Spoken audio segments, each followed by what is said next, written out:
Welcome to Live the Dream with yours truly, Marty Kaiser. Buckle up and let's get started. Happy Tuesday, everyone. This is Marty Kaiser with our Tuesday podcast. Hope everyone had a great weekend and looking forward to a festive and happy July 4th. So what is going on with everybody? Well, I'm going to start off with a couple of things. We're going to break precedent and change the order a little bit today just because I feel like being contrary. So I'm going to go over about sports for about 5 minutes. And primarily we're going to go over the NBA, not only their draft, but more importantly, free agency. For those of you that are basketball fans, it's amazing. You go through a whole season. They have 82 games, then they have about a 2-month playoff system. And then the following week, you have the NBA draft. And then the week after that, you have free agency. For people that are basketball fans or like myself, you kind of get interested in certain things. It's fast-paced and it's kind of interesting how different teams operate. Some teams you scratch your head, and that's why they're usually not very good teams each year. Other teams have a better infrastructure, more skilled front office personnel, and they do a much better job. So anyway, in terms of the NBA draft, there weren't any dramatic surprises. The hometown team, the Orlando Magic, got a guard from Michigan State, Jace Richardson, and then they traded up in the second round and got a French player, and his last name, I think his name is Noah Panda. They're both optimistic that they're going to be able to fill some needs for the Magic. The Magic are on the upswing. They made a big deal about 3 weeks ago, and they acquired Desmond Bane, who's going to be a starting guard for them. So everybody in Orlando is cautiously optimistic that the Magic are going to have a much better 25-26 season. So we'll see how that goes. Free agency is really where all the action takes place in basketball. It's crazy. It's like every team's getting new players, getting rid of old players. It's exciting, but at the same time, it's kind of crazy in the sense that there's really no loyalty in sports, either from the player or the team. And in the NBA now, they've got these unusual rules to deal with what they call salary caps, first apron, second apron. And it requires a PhD in mathematics from MIT to know all the nuances of that. But suffice to say, it's forced a lot of teams to either get rid of players or maybe make changes in their team because of the salary constraints. For example, the Boston Celtics, who were the world champions a year ago, their best player suffered an Achilles tendon injury in the playoffs, so he's going to be out all year, Jason Tatum. And then they were way over the salary structure with these new rules that are in place. So far they've already gotten rid of 2 of their starters that they had the past 2 years, which ostensibly is going to weaken their team a little bit. They're kind of looking at the 25-26 season, I think, more as a kind of a lost year. They're not going to categorize it that way, but I don't think realistically they feel they have a path to be a championship contender. But there was just one acquisition after another. The Magic ended up getting 2 players in free agency. One was a point guard, Tyus Jones. He should be a good acquisition as maybe a part-time starter or a key player off the bench. And then they didn't re-sign a couple of their reserve players. It remains to be seen if they bring those players back.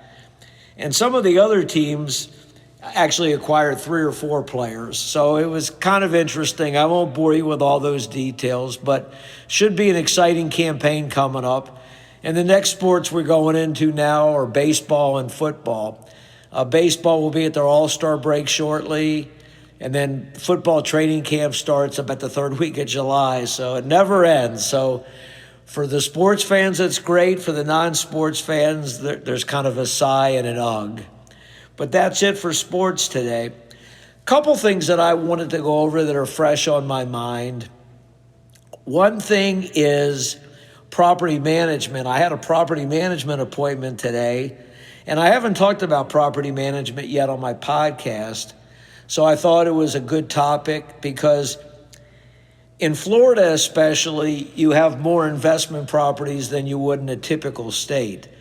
A lot of people may buy a second home and decide they're only going to use it as a second home. Other people will buy a second home and try to rent it out when they're not using it on vacation. And then there's a lot of investors that'll buy a home with the intention of just renting it out. And their strategy is that the rental market's pretty strong in Orlando, so they'll command a healthy rent for it. And hopefully when they go to sell it in the future, they will have gained a lot of appreciation or equity, and they're not having to pay into it because the renters or the tenants are the ones that are paying the mortgage every month, and a profit still remains after the expenses are paid. So it's a good strategy. The thing you have to be careful about when you're an investor is to make sure that you're not overpaying for a property. If you're a mortgage customer, obviously the interest rates have a factor on your strategy. If 3 years ago, if you had bought an investment property, you were getting in at 3% or less, and now you're paying 6.5%, 7%. So your mortgage payment is much higher, and the rents, even though they've gone up significantly in Orlando, they haven't doubled in the last 3 years. So your yield is going to be less than it would have been 3 years ago on it. So that's one of the things to keep in mind. Then, of course, how old is your house? Are any of the things more or less obsolete that you need to change if you're going to convert it to a rental property? Have you maintained the home well so that you're not having constant bills of things breaking down when tenants are in the house? Are you going to be a good landlord? Well, what do I mean by a good landlord? Well, I've managed properties for a long time, but I'm pretty selective on property management because I only manage properties that are in a confined geographic area that I can be hands-on with easily. So I typically manage properties more in the Hunters Creek, Lake Nona area. Secondly, that I have landlords that basically are in line with my recommendations, not only about how much we should be asking for the house, but to make sure that that landlord's going to be a conscientious landlord, meaning that if something breaks down or goes wrong, we get it fixed right away.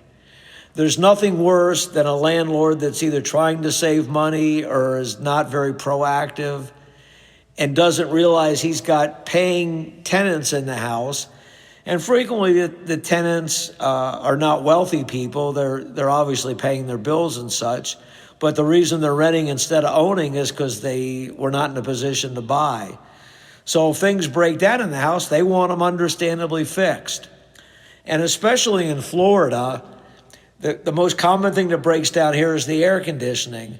So I'm sure if you lived in a Florida house and it was 90 degrees outside and the air conditioner break down, you would want it fixed yesterday. And tenants are the same way. So we need to have a system in place where we try to get a vendor to the house as quickly as humanly possible for that type of problem. Some problems are not like crucial, so you can wait a couple of days to fix them. But things like air conditioning, plumbing issues, if there's any safety issues for some unlikely reason, all those things need to get addressed. So it's a team effort. The team being ourselves and our property management team, the landlord.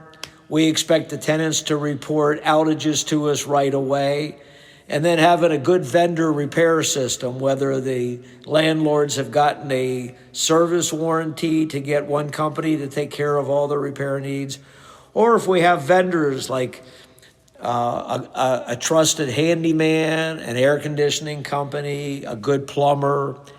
These are all vendors that we need. And of course, with 95% of the properties, the landlord is going to be recommended to provide lawn and or pool service if it's a pool home. So all those things come into play. So before somebody hires me or before I accept a property, I go over all these things in quite a bit of detail. And as I've mentioned on other podcasts that I've had relating to my business philosophy, I give facts to people. I try not to give too much editorializing, but I tell people the way that I operate, what I think is most effective, what's going to generate them the most income for their property, what's going to make the experience the most pleasurable for everybody. I try to minimize things that are going to be negatives. Now, one thing that I can't guarantee, and I do tell the landlords, is not everybody's prepared to be a landlord. Do you have adequate monies in reserve so if things unexpectedly go wrong with your house, you can take care of them? Let's say you get an unexpected situation where the tenant has a financial problem and is late on their rent or doesn't pay quickly. Do you have the reserves to handle that? Do you have the personality that can handle kind of a stressful situation? And the thing that we have little control over is the applicant pool. In other words, when we get applicants for a property, are they qualified? Well, we won't know that until we do our background check or our due diligence. So the things that we do, for example, we review their credit, we review their employment situation, we review their income, we review their credit report, and then we review their annual obligations over and above their rental payment. So we try to make sure that it's a good fit, that the people can afford their home, that they're going to enjoy the home, and that we're not going to have a lot of financial drama with the home, because the tenant doesn't want that, the landlord certainly doesn't want that, and ourselves as a property manager, we don't want that. So we try to do our best to get a good fit in there and to make sure that everybody is completely transparent with everything. The one thing I can accurately say is in all the years I've been in real estate, I've never had to evict anybody. And I hope to maintain that record, but I'm sure at some point there may be a first for that. We've run into a couple situations where the people ran into an unexpected financial challenge that was more than significant. And a couple times I was able to talk the tenants into moving out quickly without a lot of drama. So that way it didn't affect the tenant's record with an eviction on record. They could hopefully still rent something in the future or hopefully get in a position where they could purchase. We didn't have the stress and drama. And the landlord's loss was limited because we were able to talk the tenant into getting out of the house quickly. So these are all important things. And sometimes one side or the other may not choose to continue the relationship. In other words, the landlord may feel that they weren't that happy with the tenant and they choose not to renew the tenant. Or the tenant chooses not to renew. Maybe the tenant thought the landlord wasn't as good a landlord as they'd hoped for. Maybe the tenant was in a position where they wanted to rent something that was larger. Hopefully the tenant's been in a better financial position where they could go ahead and purchase a property. Or they maybe had a relocation due to job or family purposes. Obviously, if the tenants are purchasing a property, we would hope that we could certainly help them with that and kind of make the transition easier for everybody. But we certainly don't require the tenants to use us as their buyer's representative on a purchase end. So there's just a lot of nuances to this. So I go over all these topics with the landlord before they make a decision on if they're going to hire me as their property manager. And there's a lot of property managers out there, and it's like any other occupation. Some are truthful, some are salespeople that don't really do everything they say. Some are top drawer property managers, some are not very good property managers. So you have to do as a landlord your research and ask the right questions and see if you have a comfortable feeling with that particular property manager. It's definitely not an easy job being an effective property manager. So that's why it's important that all these things are agreed to on all sides. And then, of course, you get a fair percentage of landlords that after they've been owners for a period of time, the property values have gone up. So now they want to sell their house, understandably, and reap the benefits of the appreciation. So we definitely counsel our landlords on how much their house is worth. And obviously, in some occasions, we've sold landlords property. And again, usually for most landlords, it's a very positive situation because they made a significant profit. Because Florida real estate in general, as long as you don't sell or buy at the wrong times, it usually has a pretty significant return over history. So that's a little bit about property management. If you're a customer that's thinking about placing your home for sale, or you would like to compare the contrast to renting the house, I can do both illustrations, what I think your house would rent for, what I think your house would sell for. All that's at no cost or obligation, and I'm more than happy to do that. Otherwise, it seems like it's getting busier. It's a little bit later in the summer for it getting busy, but fortunately, we're starting to see a transition. I know for the last couple weeks, I've been extremely busy, and that's a good thing. Sellers enjoy it, and buyers are having more selection and inventory, so they're able to make more educated decisions. So hopefully it'll be a win-win situation. You know, my personal philosophy when I do real estate is I try to have it be a favorable outcome for all parties involved. So that's why I use the acronym win-win, because I truly believe that that's the best way to conduct business, and it's people enjoy it and they leave with a positive taste in their mouth. So that's all for today.